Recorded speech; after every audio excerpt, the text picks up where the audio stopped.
All right, so now we're gonna do the turn signal. Again, this is very simple. The driver's side on this side is the hard side. That one's open, so easier access, but this one has the filter in the way. But either way, it doesn't prevent you from not getting to the bulb. It's very simple. Turn counterclockwise, pull out. We already have the LEDs inside here, but we're gonna pretend like if it has a halogen. So you have the halogen bulb, the condensing halogen. That's how it will look.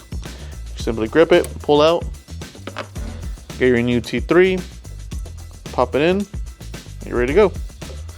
Once you have it in, back in the socket, and you turn clockwise. There you go, and we're done.